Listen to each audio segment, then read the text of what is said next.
नाच रही थी। तीन प्रकार का जगत में स्थिति है? तीन प्रकार की स्थिति भगवान ने बताई है प्रत्येक प्राणी की। जैसे हमारे जीवन में भोर दोपहर और रात्रि होती है। भोर सत्कर्म के लिए होती है, भगवान नाम के लिए होती है। दिन अर्थ के लिए होता है, मेहनत उद्यम के लिए होती है। और रात्रि तमस सोने मौज मस्ती इसके लिए होती है। सही मायने में है ना। चाह कर भी कोई ये चाहे कि नहीं रात भर मैं काम करूंगा जाऊंगा तो बीमार हो जाएगा, रात में सोना चाहिए या मौज मस्ती करनी चाहिए। कोई दिन में कह के मैं पूरे दिन भजन करूंगा, नहीं मैं पूरे दिन सोऊंगा तो बीमार हो जाएगा, पूरे दिन काम करना चाहिए। कोई सुबह सुबह कह नहीं मैं तो सुबह सुबह जगते ही नाचूंगा, हंसी मजाक करूंगा, जोक्स करूंगा तो भी बीमार हो जाएगा। प्रातः काल में सत्व का प्रधान होता है, दोपहर में रज प्रधान होता है, रात्रि काल में तमस प्रधान होता है। ऐसे ही हमारी तीन अवस्थाएं होती है प्रत्येक काल में। हर चीज की तीन गति होती है ना। इसलिए भगवान कहते हैं समत्वम योग उच्यते। इन तीनों का सम्मिलन करना चाहिए। देवी होशा गुणमयी मम माया दुरत्या मामे ये प्रपद्यन्ते माया मेताम तरंतते। हे अर्जुन, ये तीन प्रकार की जो प्रकृति है ये बहुत उलझी हुई है, और जो इसको सुलझा लेता है वो ठीक से जीता है।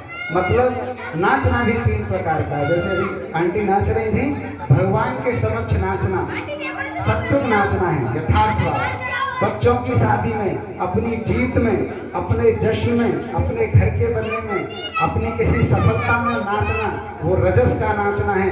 और दूसरों को पीट के नाचना, किसी को मारना, किसी के नुकसान हो जाने पर नाचना, किसी और का कोई बीमार हो जाए उसका काम बिगड़ जाए उस पे नाचना, ये तामसिक नाचना है।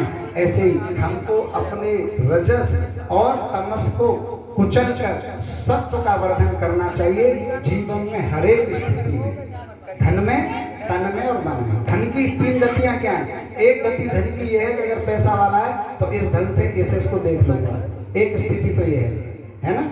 धन का प्रयोग करके कोई मरवा दिया, गुंडे बुला के ये करा दिया। एक स्थिति क्या है? मैं जीऊंगा भाई, मेरी मर्सिडीज, मेरे घर एसी, मेरे बच्चे, मेरी बीवी, मेरा घूमना फिरना, ये रजस का यूज है। और सत्व की यूज क्या है कि मैं भी जीऊंगा अपने हिसाब से, धर्म कर्म भी कराऊंगा, पूजा पाठ भी कराऊंगा, कथा कीर्तन भंडारे भी कराऊंगा, गरीबों की सेवा भी करूंगा। ये सात्विक धन का प्रयोग है। ऐसे ही जीवन के प्रतिपल भगवान कहते हैं, भगवान इसी त्रिगुणमयी माया की बात कर रहे हैं कि ये त्रिगुणमयी माया और ये इतनी दुस्तर है कि इसको समझ पाना बहुत मुश्किल है। लेकिन जो लगे रहते हैं और जो मेरा चिंतन करते हैं, ये यथाम माम प्रपद्यन्ते तंस तथैव भजाम्यहम्। जो मेरे में लगे रहते हैं मैं उनको क्या देता हूँ? अनन्या चिंतयन्तो माम ये जना पर्युपासते तेषां नित्याभियुक्तानां योगक्षेमम्। जो निश्चित रूप से मेरे में श्रद्धावान होकर बसते हैं उनको मैं ऐसी समझ दे देता हूँ, है ना, जिससे वो सब काम सही करने लगते हैं। जैसे महात्मा मोदी है ना, महात्मा मोदी सारे काम ठीक करते हैं। तो अब किसी को लगे कि सारे ठीक नहीं होते, वो प्रतिकूल परिस्थिति में लगेगा। जैसे भगवान कृष्ण और राम के भी सारे काम सबको अच्छे नहीं लगे, क्योंकि जो दुष्ट हैं जिनकी प्रकृति ताम से है उन्हें कुछ खराब लगेगा, लेकिन उनके सब काम सही होते हैं, यानी कर्मानुशील होते हैं। जो कर्म अकर्म और विकर्म की स्थिति है उन तीनों का उल्लंघन करके जो सत्कर्म होता है उसमें योगी जन जीते हैं। हमारे उनका परसेप्शन रॉन्ग होता है। तो जिनका परसेप्शन, भगवान कहते हैं इसको, अर्जुन कहते हैं कि हे प्रभु, जो सही बात को भी नहीं मानते, किसी कंडीशन में नहीं मानते, वो क्या फिर वो कैसे होते हैं? वो तो मानेंगे ही नहीं जो आप बता रहे हो अच्छी बात है। तो भगवान कहते हैं माया अपहृत ज्ञान, अज्ञान के द्वारा उनकी मति हर ली गई होती है, इसलिए वो सही चीजों को नहीं समझते।